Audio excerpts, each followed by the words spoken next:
celui qui met en Jésus une pleine confiance. Jamais ne chancelle plus, compléter sa délivrance. Par la foi, nous marcherons. Par la foi, nous triomphons. Par la foi, mon Rédempteur me rendra plus que vainqueur. Dans les jours d'adversité, quand tu sens gronder l'orage, regarde en sécurité, à Christ et reprends courage. Par la foi, nous marcherons. Par la foi, nous triomphons. Par la foi, mon Rédempteur me rendra plus que vainqueur.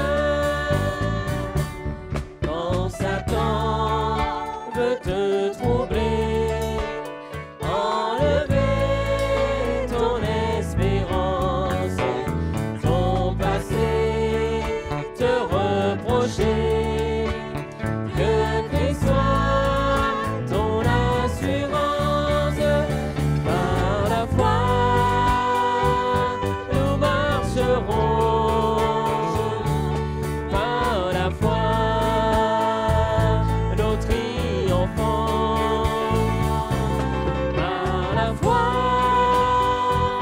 mon Rédempteur me rendra plus que vainqueur. Par la foi, je marcherai en comptant sur ses promesses. Par le je triompherai en tout temps de mes détresses. Par la foi, nous marcherons. Par la foi, nous triomphons. Par la foi, mon Rédempteur me rendra plus que vainqueur.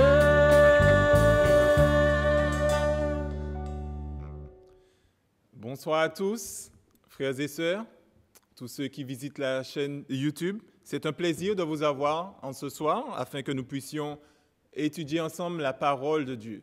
C'est une chose merveilleuse, un cadeau merveilleux que Dieu nous a donné, à savoir sa parole, afin de nous guider, de nous instruire sur cette terre pour connaître sa volonté et marcher comme il le demande. Donc ce soir, nous aurons une étude biblique. Mais avant de commencer cette étude biblique, je vais vous encourager, vous inviter à vous abonner à la chaîne YouTube afin que vous puissiez recevoir les notifications. Donc les notifications sont importantes. Lorsque nous allons mettre une nouvelle vidéo en ligne, vous allez recevoir cette notification et vous pourrez simplement cliquer sur cette notification et avoir accès à la vidéo. Donc voilà, ça c'est une chose. Et la deuxième chose, nous savons combien il est difficile de se concentrer à l'église. Alors imaginez chez vous, la tâche est vraiment difficile. Donc je vais vous inviter à mettre vos appareils sur silence, vos téléphones, radio ou autres sources de médias, musique et compagnie. Mettez toutes ces choses sur silence et installez-vous. Nous allons donc commencer. Une autre chose, je vais vous inviter aussi, puisque c'est une étude biblique, à prendre de quoi noter. Si vous avez un calepin ou bien une tablette électronique, prenez de quoi noter parce que vous aurez peut-être à poser des questions après l'étude sur le live. Donc, nous aurons des questions-réponses ce soir sur notre chaîne YouTube. Alors, pour pouvoir accéder au live, il faudra simplement aller sur la chaîne YouTube, c'est-à-dire sortir de la vidéo, aller sur la chaîne YouTube même de l'Église, et vous allez voir apparaître questions et réponses. Et vous allez cliquer sur ce lien, et ce sera la vidéo en direct. Donc, vous allez me poser des questions, vous allez les écrire, et je vais répondre audiblement en essayant de vous montrer les versets à l'appui pour les réponses. Donc, voilà, sans plus tarder, nous allons baisser nos têtes de là où nous sommes et nous allons prier ensemble notre Seigneur. Père éternel, Dieu de gloire, nous voulons te remercier parce que tu es un Dieu merveilleux, tu es bon envers nous, envers tes enfants. Père, tu vois notre situation actuelle, nous remettons toutes choses entre tes mains. Et Père, malgré ces moments difficiles, ton peuple est dans la joie, ton peuple a cette espérance vivante et nous sommes ensemble, pas en esprit. Et Père, nous te remercions pour cette joie que tu nous donnes, nous te remercions pour cette paix que tu nous donnes. Ô Éternel, sois glorifié. Maintenant, nous te prions de disposer nos cœurs afin que nous puissions, Seigneur, écouter ce que tu as à nous dire à travers ta parole, que tu puisses nous donner une attention toute particulière. Donne-nous une double portion de ta grâce, Seigneur, afin que nous puissions être concentrés sur ces choses. Ne permets pas que nous soyons distraits par ce qui nous entoure. Permets, Seigneur, que nous puissions te rechercher activement, sincèrement en ce soir. Père, maintenant, fais taire les bruits de la terre, fais taire tout ce qui peut nous empêcher de nous concentrer. Père, nous avons besoin de toi. Sois avec nous. Père, nous te demandons de nous pardonner également nos offenses. Pardonne-nous nos iniquités. Si parfois nous avons pu douter ou bien faire des choses qui ne sont pas la gloire de ton nom, nous te prions de nous pardonner et de nous laver dans le sang de ton Fils Jésus. Et donne-nous la victoire, Père, alors qu'il y aura des représailles. Donne-nous, Seigneur, la victoire sur tout ce qui se fera et que nous puissions sortir victorieux, édifiés de ce moment. Sois avec nous. Garde nos cœurs et nos pensées en Christ. Nous t'avons prié et demandé ces grâces dans le nom de ton Fils Jésus. Amen. Voilà, donc nous allons continuer notre étude. Nous allons donc tourner à l'évangile de Matthieu, le chapitre 9. Nous avions fini le chapitre 8 les 2 dernières semaines, donc nous allons continuer le chapitre 9. Et nous allons essayer de faire quelque chose, nous allons essayer de terminer ce chapitre 9 en ce soir. Donc nous allons premièrement lire la parole de Dieu. Rappelez-vous, les 3 étapes, il faut lire la parole. Une fois qu'on a lu cette parole, il faut l'analyser. Et une fois que nous avons analysé, il faut pouvoir appliquer ces paroles, donc tirer des conclusions. Et c'est ce que nous allons faire ce soir. Donc, nous allons lire premièrement Matthieu chapitre 9. Voici ce qui nous est dit ici. Jésus étant monté dans une barque, traversa la mer et alla dans sa ville. Et voici, on lui amena un paralytique couché sur un lit. Jésus, voyant leur foi, dit au paralytique, « Prends courage, mon enfant, tes péchés te sont pardonnés. » Sur quoi, quelques scribes dirent aux deux d'en deux, « Cet homme blasphème. » Et Jésus, connaissant leurs pensées, dit, « Pourquoi avez-vous de mauvaises pensées dans vos cœurs? Car lequel est plus aisé de dire, « Tes péchés sont pardonnés » ou de dire, « Lève-toi et marche » Or, afin que vous sachiez que le Fils de l'homme a sur la terre pouvoir de pardonner les péchés, lève-toi, dit-il au paralytique, prends ton lit et va dans ta maison. Et il se leva et il s'en alla dans sa maison. Quand la foule vit cela, elle fut saisie de crainte et elle glorifia Dieu qui a donné aux hommes un tel pouvoir. De là, étant allé plus loin, Jésus vit un homme assis au milieu des péages et qui s'appelait Matthieu. Il lui dit, « Suis-moi. » Cet homme se leva et le suivit. Comme Jésus était à table dans la maison, voici, beaucoup de publicains et de gens de mauvaise vie vinrent se mettre à table avec lui et avec ses disciples. Les pharisiens virent cela et ils dirent à ses disciples, « Pourquoi votre maître mange-t-il avec les publicains et les gens de mauvaise vie ?» Ce que Jésus ayant entendu, il dit, « Ce ne sont pas ceux qui se portent bien qui ont besoin de médecins, mais les malades. Allez et apprenez ce que signifie « Je prends plaisir à la miséricorde et non au sacrifice, car je ne suis pas venu appeler des justes, mais des pécheurs. » Alors les disciples de Jean vinrent auprès de Jésus et dirent, « Pourquoi nous et les pharisiens jeûnons-nous, tandis que tes disciples ne jeûnent point ?» Jésus leur répondit, « Les amis de l'époux peuvent-ils s'affliger pendant que l'époux est avec eux? Les jours viendront où l'époux leur sera enlevé, et alors ils jeûneront. Personne ne met une pièce de drap neuf à un vieil habit, car elle emporterait une partie de l'habit, et la déchirure serait pire. On ne met pas non plus du vin nouveau dans de vieilles outres.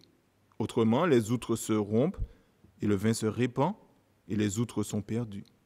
Mais on met le vin nouveau dans des outres neuves, et le vin et les outres se conservent. » Tandis qu'il leur adressait ces paroles, voici un chef arriva, se prosterna devant lui et dit, « Ma fille est morte il y a un instant, mais viens, impose-lui les mains, et elle vivra. » Jésus se leva et le suivit avec ses disciples. Et voici, une femme atteinte d'une perte de sang depuis 12 ans s'approcha par derrière et toucha le bord de son vêtement, car elle disait en elle-même, « Si je puis seulement toucher son vêtement, je serai guérie. » Jésus se retourna et dit en la voyant, « Prends courage, ma fille, ta foi t'a guérie. » Et cette femme fut guérie à l'heure même.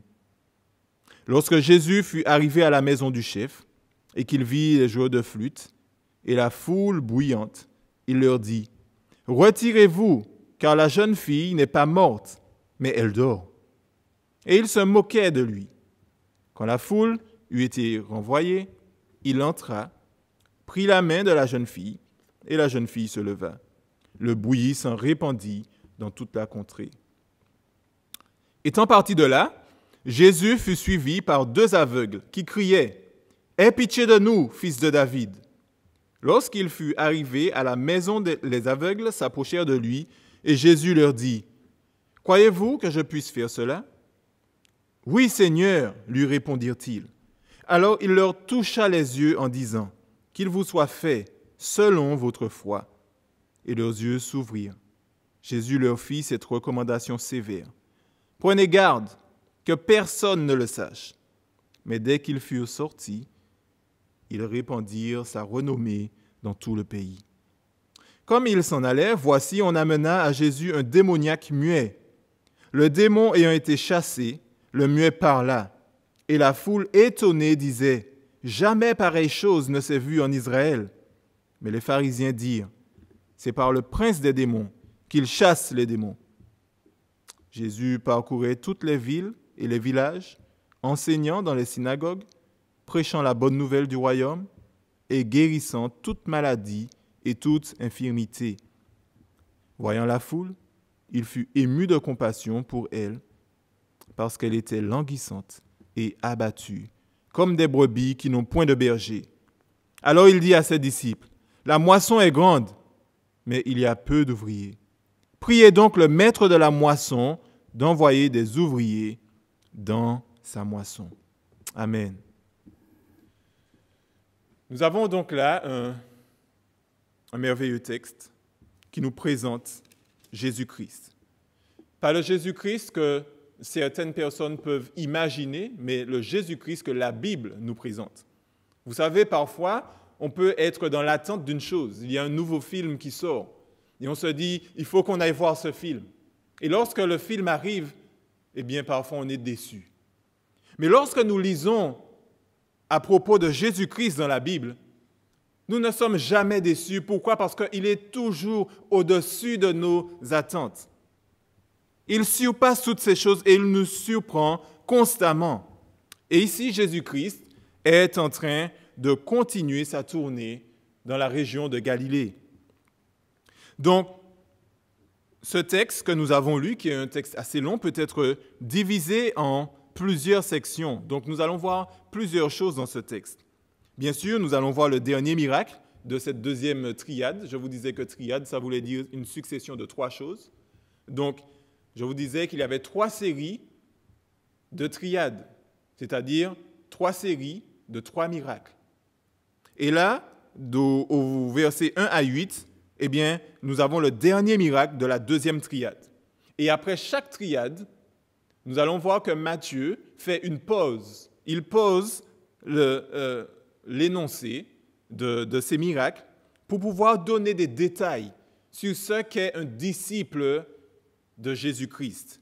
Qu'est-ce qu'un disciple doit faire? À quoi il doit ressembler? Qu'est-ce qui est attendu de disciples?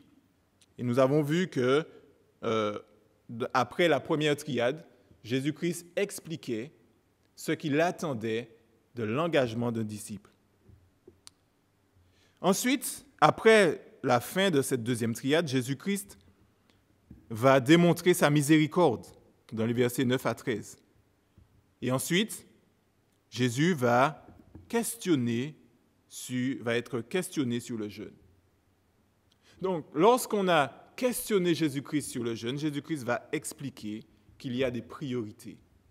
Alors que l'époux est là, la priorité, c'est d'être avec l'époux et pas de jeûner. Ensuite, Matthieu va commencer la dernière triade de miracles. Et dans cette dernière triade de miracles, qui va de Matthieu 9, 18 à 34, le premier miracle est en fait un double miracle. Il y a Jésus-Christ qui doit aller ressusciter une petite fille qui est morte, mais sur la route, en allant vers la maison de ce chef religieux, nous allons voir de qui il s'agit plus tard, eh bien, il y a une femme qui est atteinte d'une perte de sang et qui va simplement toucher le Seigneur Jésus et qui sera guérie. Donc, en fait, c'est un double miracle, mais toujours dans le même récit du miracle de la résurrection. Ensuite, Jésus va rendre la vue à 2 aveugles. Lorsqu'il a rendu la vue à ces 2 aveugles, nous allons voir un peu cet événement, qu'est-ce qui s'est passé. Et ensuite, Jésus va délivrer un démoniaque muet, et il est précisé muet.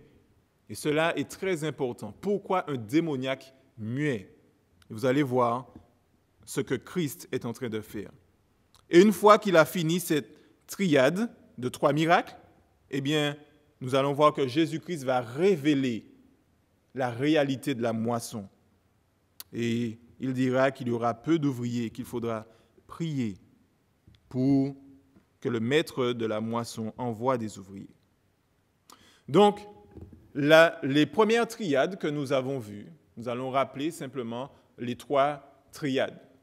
D'accord? Donc, dans la première triade, nous avons vu que Jésus a guéri un lépreux.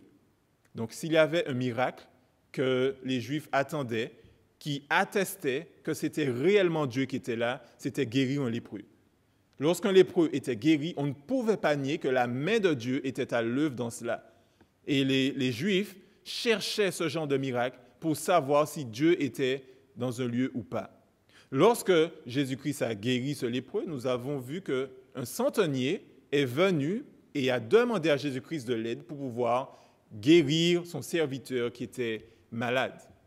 Donc, c'est le deuxième miracle de la première triade. Et le troisième miracle, c'est la guérison de la belle-mère de Pierre. Donc, voici la première série de miracles. Et après cette série de miracles, Jésus-Christ va dire ce qu'il attend de tous ses disciples. Nous avons vu un scribe qui a fait une promesse, mais qui n'a jamais réfléchi. Donc, la foi chrétienne n'est pas simplement se jeter et puis on verra. Non, il faut réfléchir avec attention ce qu'on fait. Est-ce qu'on pourra suivre? Est-ce qu'on veut réellement suivre Christ? Donc, Jésus-Christ est en train de dire à ce scribe, ne fais pas de promesses trop rapides. Réfléchis. La deuxième chose qu'il montre, c'est qu'un disciple doit agir sur ses promesses. Un disciple n'est pas simplement celui qui dit « je veux suivre Christ » et c'est tout. Il va dire « ne sois pas trop lent à accomplir ce que je te demande ». Donc, Jésus-Christ a montré un peu cet engagement que le disciple doit avoir. Maintenant, dans la deuxième série de miracles, nous allons voir que Jésus-Christ va quitter le lieu où il se trouve pour aller se rendre de l'autre côté de la mer de Galilée. Et là, Jésus-Christ va démontrer, après avoir démontré son autorité sur les maladies, puisqu'il a guéri 3 malades, les 3 séries de miracles, c'était pour guérir des malades. Et là, on va voir que Jésus-Christ va montrer qu'il a bien plus que l'autorité sur la maladie. Il a autorité sur les lois de la nature, sur les règles de la nature, sur la nature elle-même. Jésus-Christ a menacé la tempête et la tempête s'est calmée. Donc ça, c'est le premier miracle de la deuxième triade. Ensuite, nous voyons que Jésus-Christ a aussi autorité sur les puissances des ténèbres, c'est-à-dire qu'il peut guérir ceux qui sont possédés de mauvais esprits. Il a délivré 2 démoniaques et nous avons vu que Jésus-Christ a montré qu'il a autorité également sur les puissances des ténèbres. Et le dernier miracle, c'est ce que nous avons lu dans le chapitre 1, dans les versets 1 à 8 du chapitre 9. Jésus va guérir un paralytique. Jésus, bien sûr, avait déjà montré qu'il avait autorité sur la maladie. Donc, la guérison de ce paralytique-là, sur la maladie, ce n'est pas la chose la plus importante. Mais la chose la plus importante dans ce miracle, c'est de montrer que Jésus-Christ a autorité sur le péché. Il est capable de pardonner les péchés. Il peut pardonner les péchés. Donc, regardons cette histoire du paralytique pour terminer cette deuxième triade. Jésus, il nous est dit, est monté dans la barque puisqu'il était à Gadara. Je vous ai expliqué pourquoi Gadara plutôt que Guérisa. Il était à Gadara. Il se rend ensuite à Capernaum. Il retourne dans sa ville. On voit dans Matthieu 4, verset 13, que Jésus-Christ avait quitté Nazareth pour aller habiter à Capernaum. Donc, lorsque nous regardons Matthieu 4, 13, nous voyons cela. Donc, Jésus-Christ va dans sa ville. Et voici, on lui a emmené un paralytique. Donc Jésus, maintenant, va guérir un paralytique qui est couché sur un lit depuis de nombreuses années. Il nous a dit que Jésus voit leur foi. Donc il voit la foi du paralytique, mais aussi de ceux qui emmènent ce paralytique. On a beaucoup plus de détails dans l'évangile de Marc où on nous dit que les amis ont simplement enlevé le toit de la personne pour pouvoir faire glisser ce paralytique parce qu'ils n'avaient pas accès à Christ. Et cela montre qu'il y a de la foi en action. Il n'aurait jamais fait tout ça s'il n'avait pas confiance en Jésus-Christ et il savait que Jésus-Christ n'était pas capable de le guérir. Mais en ayant cette foi, Jésus-Christ va montrer que non seulement la foi est utile pour la guérison, mais la foi est utile aussi pour notre salut. Donc, je vous disais que Jésus-Christ, qui a déjà démontré qu'il a autorité sur les maladies, veut enseigner une chose différente là.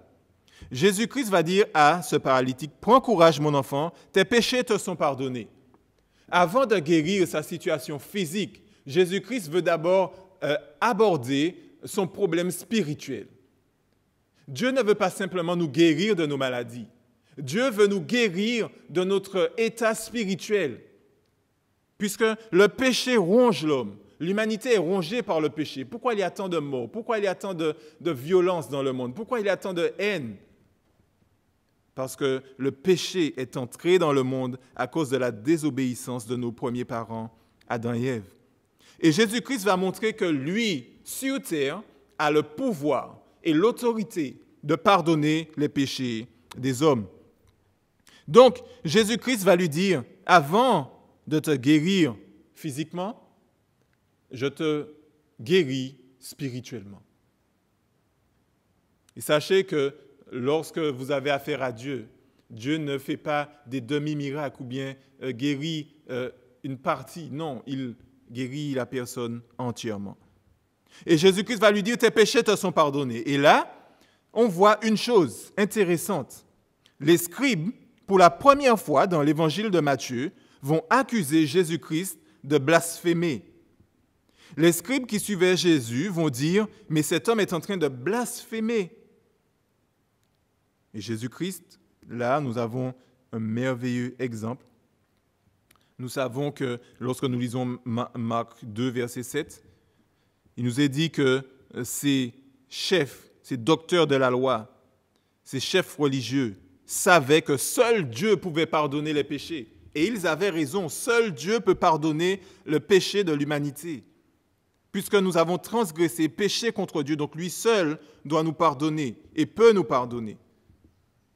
Donc, lorsqu'ils ont dit cela, que Dieu seul peut le faire, Jésus-Christ est en train de se mettre dans une position égale à celle de Dieu. Donc ces scribes vont se dire en eux-mêmes que cet homme blasphème. Et Jésus-Christ, il nous est dit au verset 4, connaissant leurs pensées, dit « Pourquoi avez-vous de mauvaises pensées dans vos cœurs ?» Donc cela nous montre l'omniscience de Christ. Il est capable, l'omniscience, ça veut tout simplement dire qu'il sait toutes choses. Donc il connaît nos cœurs, même les pensées les plus secrètes et les plus profondes. Donc tous ceux qui essayent de tromper Dieu, sachez que vous n'y arriverez jamais. Vous allez tromper les hommes, mais vous n'allez pas tromper Dieu. Et ici, on voit que Jésus-Christ va leur dire, qu'est-ce qui est plus facile de dire? Tes péchés te sont pardonnés? Puisque effectivement, on peut dire à n'importe qui, tes péchés sont pardonnés, mais comment on fait pour savoir si Dieu a réellement pardonné? Mais il va leur dire, qu'est-ce qui est plus facile de dire? Tes péchés te sont pardonnés? Ou bien de vous montrer que parce que j'ai le pouvoir sur terre de guérir les maladies, j'ai aussi le pouvoir de pardonner les péchés. Il a dit à cet homme, lève-toi, prends ton lit et marche. Et cet homme a entendu l'ordre de Christ de se lever et il s'est levé. Il a pris son lit et il est parti dans sa maison. Il a été guéri. Nous voyons que Jésus-Christ a aussi autorité sur le péché. Donc Jésus-Christ est beaucoup plus merveilleux que ce qu'on peut imaginer. Il a autorité sur le péché également. Donc Matthieu va arrêter cette deuxième triade, il va faire une pause pour continuer à parler de ce qu'on appelle des disciples. Bien sûr, Jésus-Christ a le pardon, a la capacité de pardonner les péchés, il a le pouvoir de remettre la dette de quelqu'un. C'est l'illustration la plus proche de ce qu'est le pardon des péchés, c'est remettre une dette. Vous savez, lorsque nous avons le péché en nous, nous avons une dette envers Dieu. Et cette dette, c'est un châtiment éternel, c'est la mort éternelle. Mais nous voyons que Jésus est venu justement pour nous remettre notre dette. Mais comment devons-nous remettre notre dette? Nous devons mettre notre foi en Jésus-Christ. Et c'est pour cela qu'à chaque fois, Jésus-Christ va souligner la foi de ceux qui ont été guéris, ceux qui ont été malades, ceux qui ont reçu une bénédiction de Dieu. Ils vont dire, Jésus va dire, la foi est grande, il sera fait selon ta foi. Donc ici, nous voyons que Jésus-Christ va pardonner les péchés. Donc, avant de regarder cette pause, notez deux choses, que Jésus va avoir justement la foi de ces hommes. Donc Jésus sait quand quelqu'un est sincère ou hypocrite, agit avec hypocrisie. Donc, il a autorité sur les forces naturelles, spirituelles, sur la maladie, mais il a aussi autorité sur le péché. Notez également la réaction de la foule. La foule est dans la crainte, et cette crainte va les pousser à rendre gloire à Dieu. Donc, Matthieu est en train de nous dire que la réponse appropriée face au miracle de Jésus-Christ, c'est de rendre gloire à Dieu et non pas aux hommes. Aujourd'hui, nous voyons beaucoup de personnes qui font des miracles, mais qui s'approprient la gloire de Dieu, qui disent des choses, qui font des choses et qui volent la gloire de Dieu. Pourquoi? Parce que les hommes parlent plus de ces dirigeants, de ces prédicateurs, de ces personnes qui font des miracles au lieu de rendre gloire à Dieu. Et nous voyons qu'il y a un problème là. Lorsqu'il y a des concerts pour la gloire de Dieu, au lieu d'afficher Dieu en avant, c'est l'artiste qui est mis en avant. Et ce n'est pas la bonne démarche. Nous devons faire toutes choses pour la gloire de Dieu. Donc après cette pause, à la fin de cette deuxième triade, Matthieu va nous relater certains événements. Si on se souvient, après la première triade, Matthieu s'est arrêté pour expliquer qu'il fallait un coup pour être un vrai disciple de Christ. Il fallait renoncer à soi-même. Il fallait aussi mettre en application les choses du royaume de Dieu et mettre les choses du royaume de Dieu en avant toute chose. Et après cette deuxième triade, il n'y a pas d'exception à la règle. Il va faire une pause à la narration des miracles afin de parler de cet appel que Matthieu a reçu venant de Christ. Christ a appelé Matthieu. Il lui a dit, viens et suis-moi. Au verset 9, il va lui dire, suis-moi. Et ici, cet homme s'est levé, il a tout abandonné. Il a abandonné son poste de péage. Il a tout fait pour suivre Jésus-Christ, à l'inverse des scribes qui vont répondre de manière négative au miracle de Jésus-Christ. Ils vont l'accuser de blasphémer. Donc, ce publicain, Matthieu, donc un publicain, c'est quelqu'un qui s'occupe de récolter les taxes que les Romains donnaient à ceux qui étaient sous sa domination. Mais les taxes aussi étaient données sur les marchandises. Donc lorsqu'il y avait des marchandises qui rentraient dans le pays, qui venaient d'ailleurs ou bien qui partaient du pays, il y avait des taxes à payer. Donc le collecteur d'impôts achetait le droit de récolter ces taxes. Et ce qui se faisait, c'est que ces collecteurs d'impôts parfois rajoutaient plus. Donc pour leur revenu, leur propre revenu. Donc c'était des hommes très riches. Et Matthieu a tout abandonné pour pouvoir suivre Jésus-Christ. Et Matthieu est en train de vous signaler ici que vous avez une réponse à donner face au miracle de Christ. Est-ce que vous allez suivre Jésus-Christ tout comme Matthieu l'a fait, ou vous allez le rejeter comme les scribes l'ont fait? Ceux qui étaient élevés en dignité dans la société, ceux qui étaient bien perçus, ceux qui étaient bien vus, allez-vous essayer de les suivre au lieu de suivre Christ? Matthieu nous pose la question. Et il va profiter de l'occasion pour démontrer que Christ est un enseignant qui est différent des autres chefs religieux, c'est-à-dire des pharisiens. Il va nous dire que Jésus-Christ a été dans une maison avec des publicains et des gens de mauvaise vie et qu'il était à table avec ses disciples. Cela implique que Jésus-Christ était non seulement à table avec ses disciples, mais il les acceptait tels qu'ils étaient afin de leur proclamer la parole de Dieu, afin de leur présenter le royaume de Dieu. Il n'a pas rejeté ceux qui sont marginalisés, mais eux aussi, il les invite à venir dans le royaume de Dieu. Et donc, il est à table avec eux. Et Jésus-Christ va enseigner une autre leçon aux disciples. Celui qui est disciple de Christ doit faire comme Christ. Il doit être miséricordieux. Et ici, Matthieu nous montre la miséricorde de Jésus-Christ. Il dit que, tandis que les autres n'ont aucune pitié, ces pharisiens n'ont aucune pitié. Si vous êtes un homme pécheur, ils ne vont même pas vous regarder. Ils ne vont pas vous approcher. Ils ne vont pas vous adresser la parole. Mais Jésus-Christ fait l'inverse parce qu'il est venu sauver les âmes égarées, les âmes qui se perdent. Il avait cet amour pour les âmes égarées. Jésus était miséricordieux. Et Jésus montrait que pour être un disciple de Christ, il faut être miséricordieux. Il va dire une chose très importante. Ces pharisiens qui étaient légalistes, qui donnaient des choses à faire qui étaient impossibles à tenir, qu'eux-mêmes ils ne faisaient pas, Jésus va expliquer le but de la venue du Sauveur sur terre. Son but, c'est de sauver les âmes égarées, et non pas ceux qui pensent être bien portants. Parce que Jésus-Christ n'est pas en train de dire qu'il y a des hommes qui sont bien portants sur terre. Il n'y a pas un seul qui fasse le bien, pas même un seul, nous dit Paul dans l'Épître aux Romains.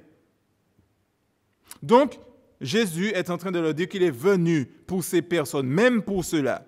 Il est venu pour eux. Donc, un disciple est un homme miséricordieux, qui a de la compassion envers les âmes qui se perdent, qui manifeste son amour pour le prochain. Ensuite, dans les versets 14 à 17, on est toujours dans la pause que Matthieu fait avant la dernière triade. Et dans cette pause, nous voyons que les disciples de Jean-Baptiste viennent poser une question à Jésus et disent à Jésus, « Pourquoi tu ne jeûnes pas? Pourquoi tu ne jeûnes pas comme les pharisiens le font et que nous aussi nous faisons? » Jésus-Christ va leur dire une chose importante. Il faut savoir que les pharisiens et les juifs jeûnaient 2 fois par semaine. Lorsque nous lisons Luc 18, 12, nous voyons ce pharisien qui était orgueilleux et qui expliquait qu'il respectait toutes les choses. Il donnait la dîme. Il jeûnait 2 fois par semaine. Donc, il y avait un jeûne volontaire, 2 fois dans la semaine. Mais il y avait un jeûne qui était obligatoire, et c'était le jeûne, lorsque nous voyons le jour de l'expiation du peuple d'Israël, il devait venir, il devait jeûner en communauté. Donc, Jésus-Christ et ses disciples jeûnaient au moins 1 fois dans l'année. Maintenant, puisque Jésus-Christ est présent, l'époux est là, Jésus-Christ qui est le sauveur, eh bien, nous devons nous rapprocher de lui et au lieu de faire des activités qui ne sont pas mal en soi, mais de faire des activités qui vont nous éloigner de la présence de Christ, eh bien, il leur dit la priorité.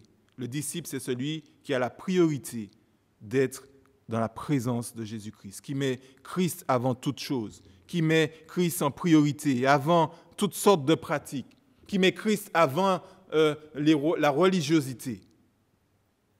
Et ici, il va reprendre les disciples de Jean, il va leur dire, écoutez, Jean vous l'avait déjà dit, puisque Jean disait dans Jean 3, verset 30, qu'il faut que Jésus-Christ croisse et que moi je diminue. Donc, Jésus-Christ est en train de leur dire, il y a bien plus que Jean-Baptiste ici. Moi, Jésus-Christ, celui qui est venu vous sauver, le Messie tant attendu est là. Vous devez être dans la joie et non pas dans la tristesse. Et il va leur prendre deux exemples. Le premier exemple, il va dire qu'on ne prend pas une pièce de drap neuf pour coudre un vieil habit, puisque cela va abîmer le tissu. Tous ceux qui sont couturiers ou bien couturières connaissent ça. Cela va abîmer le vêtement. Cela ne va rien faire de bon. Et l'autre exemple qu'il va prendre, c'est le vin nouveau. On ne met pas un vin nouveau dans de vieilles outres.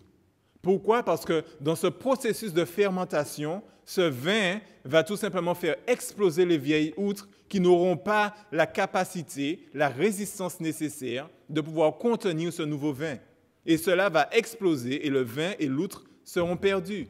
Donc Jésus-Christ va leur dire que puisque le royaume de Dieu est arrivé, le royaume de Christ est là maintenant, il faut qu'il y ait de nouvelles choses dans ce royaume. Nous n'allons pas continuer avec les anciennes réglementations, mais nous allons continuer avec les lois de ce royaume, les nouvelles règles de ce royaume. Donc, il est en train de dire que le royaume est là, et tous ceux qui entrent dans ce royaume sont de nouvelles créatures. Les choses anciennes sont passées, maintenant toutes choses sont devenues nouvelles, et là maintenant, il faut de nouvelles choses dans ce nouveau royaume. Et tous ceux qui rentrent sont transformés dans ce royaume. Donc, arrêtons avec les anciennes outres.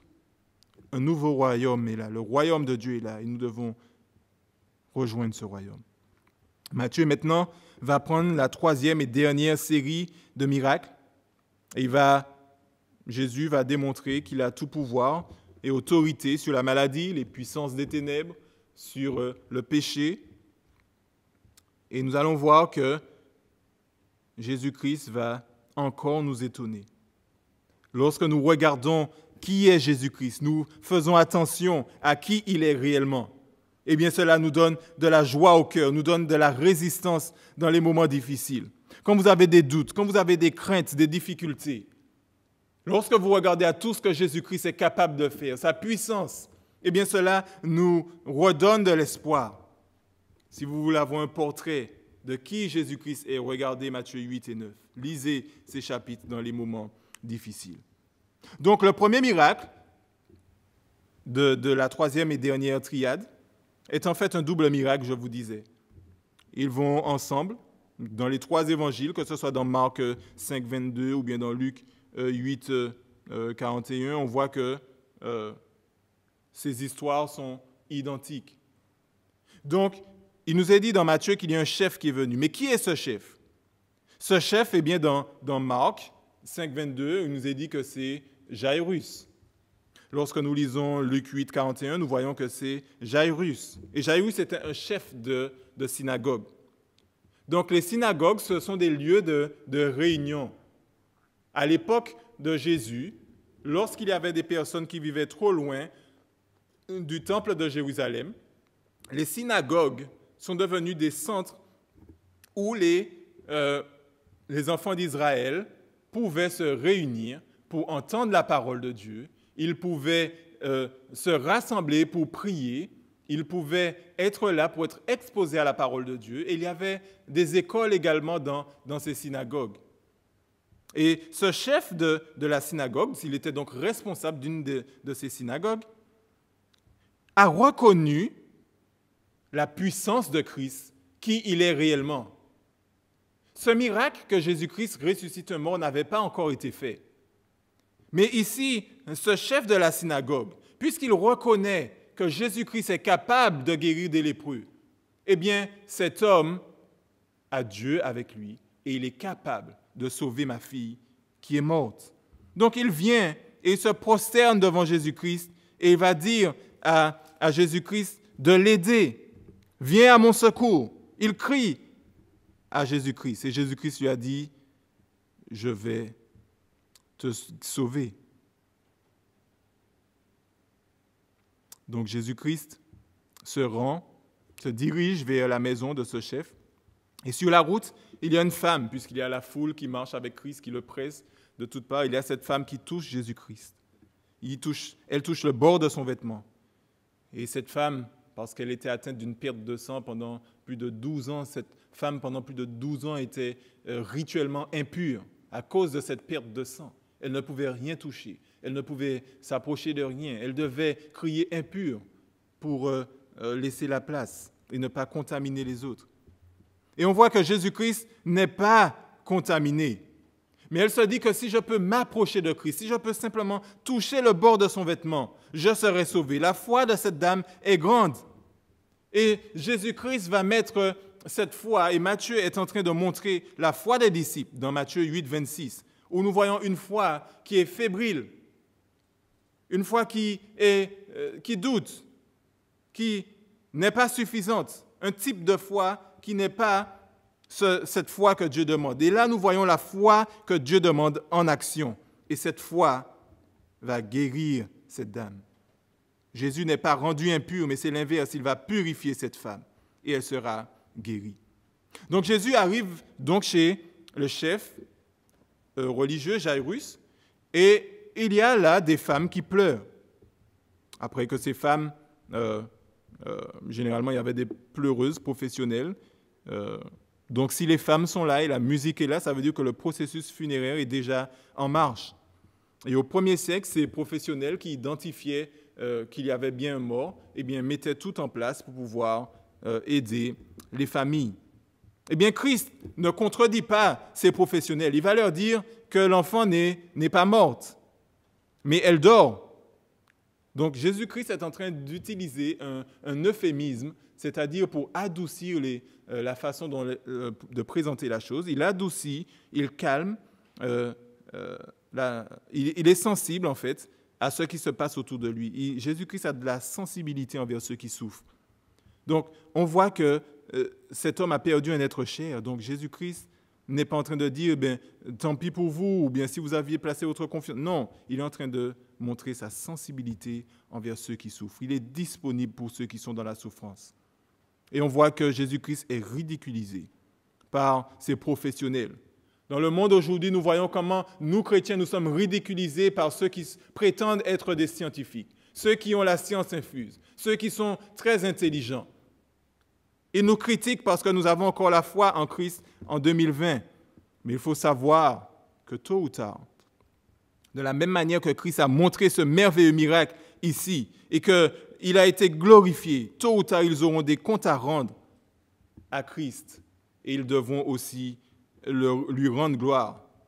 Ils devront se prosterner devant lui. Et alors ils verront qu'ils étaient en fait insensés et non pas des sages. Tous ceux qui ont la foi en Christ sont ceux et celles qui ont la vraie intelligence.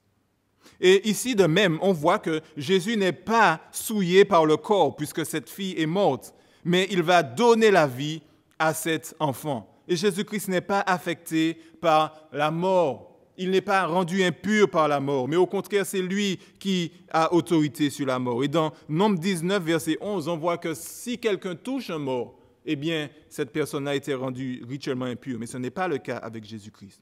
Jésus-Christ est notre champion. Rien ne peut l'arrêter. Rien ne peut venir à bout de lui.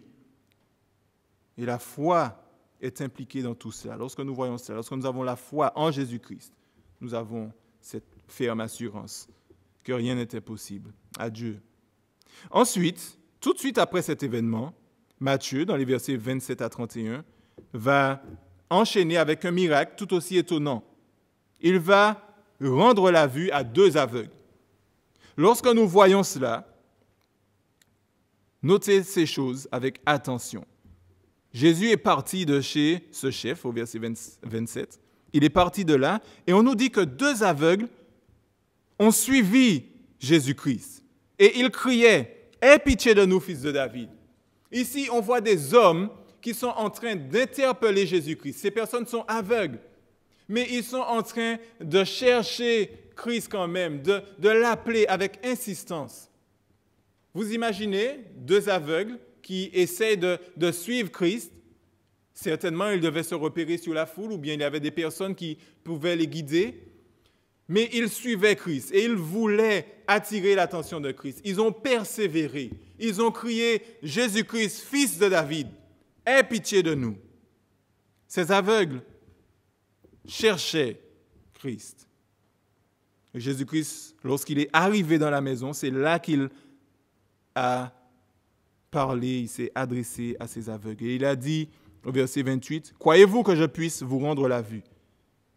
Et ces aveugles vont dire, « Oui, Seigneur, nous croyons que tu es capable de faire ces choses. » Alors Jésus a touché ces hommes et leur a rendu la vue.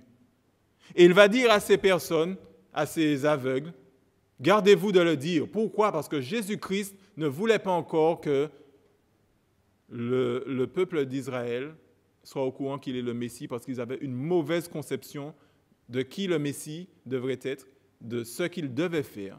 Ils voulaient un roi glorieux qui aurait pris le trône, renversé l'Empire romain, et Jésus-Christ n'est pas venu pour cela. Il est venu pour sauver les âmes perdues, et il est venu pour mourir à la croix et servir pour pouvoir donner la victoire à ceux qui mettront leur foi en lui. Et il ne voulait pas encore, tant qu'il y avait cette mauvaise conception de qui est le Messie, Jésus-Christ ne voulait pas que les autres parlent de lui comme tel. Et il disait à ces personnes de se taire, de ne rien dire. Mais lorsque nous voyons cela, lorsque quelqu'un est exposé à l'évangile de Dieu, lorsque quelqu'un expérimente un miracle de Dieu, eh bien cette personne ne peut rester la bouche fermée. C'est pour ça que nous avons du mal avec ceux qui disent que Dieu fait tellement de choses pour moi, mais on ne peut même pas dire, on ne veut pas parler, on ne veut pas partager de qui est Christ. Eh bien, il y a un problème parce que même lorsqu'on demande à ces personnes de se taire, parce qu'ils ont expérimenté le miracle de l'Évangile, eh bien, ils vont proclamer à tue-tête cette gloire qu'ils ont reçue, cette grâce qu'ils ont reçue à travers Jésus-Christ. Et ici, ces aveugles ont reconnu justement qui était Jésus. Il était le fils de David, donc il était de la lignée de David. Et il nous est dit que le Messie devait venir de la lignée de David dans 2 Samuel 7. Nous savons que Jésus-Christ est donc le fils de David. Maintenant, il y a ce qu'on appelle un démoniaque muet qui arrive, qui a été emmené près de Jésus-Christ. C'est le dernier miracle. Et lorsque nous regardons ce démoniaque,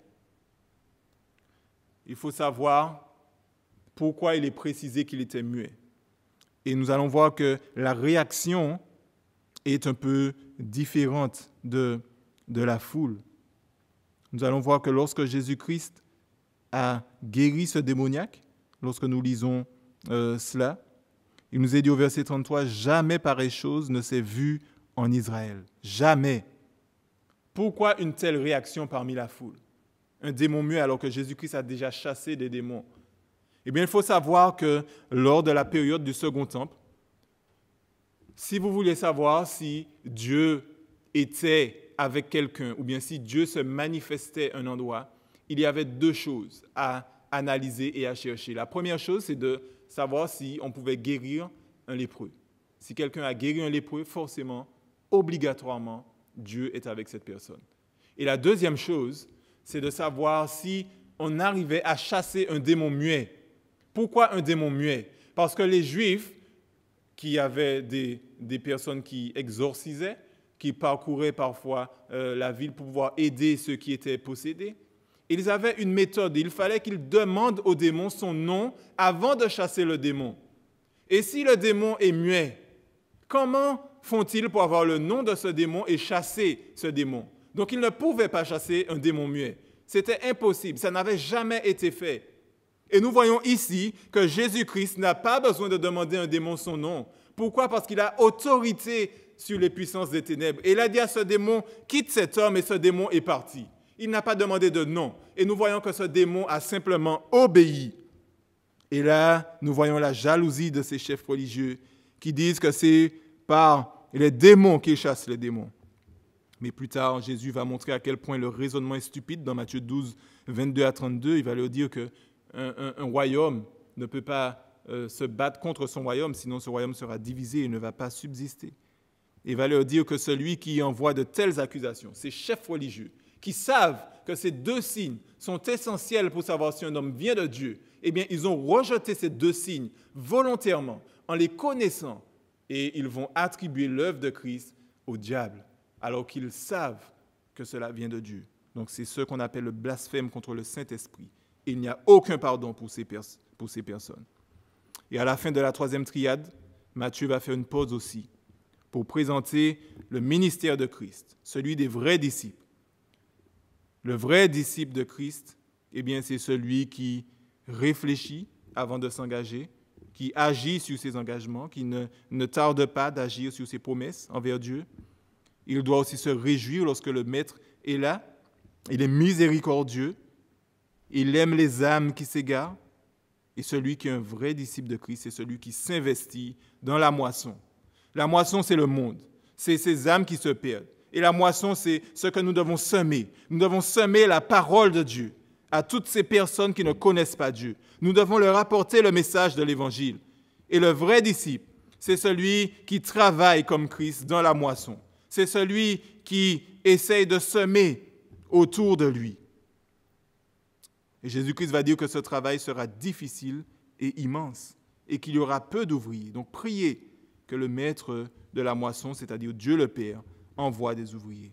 Matthieu est tout simplement en train de préparer son auditoire pour le prochain grand discours de Christ qui va parler de la mission, comment aller dans la moisson, que faire dans la moisson. Donc Matthieu est en train de préparer son lecteur pour le deuxième grand discours. Donc, nous avons vu ça ce soir. Maintenant, nous avons vu quelques applications dans le texte aussi, mais Dieu va nous dire une chose ici comme application. Il est facile lorsque nous regardons les premiers versets, il est facile de dire des choses, mais c'est une autre de pouvoir les démontrer.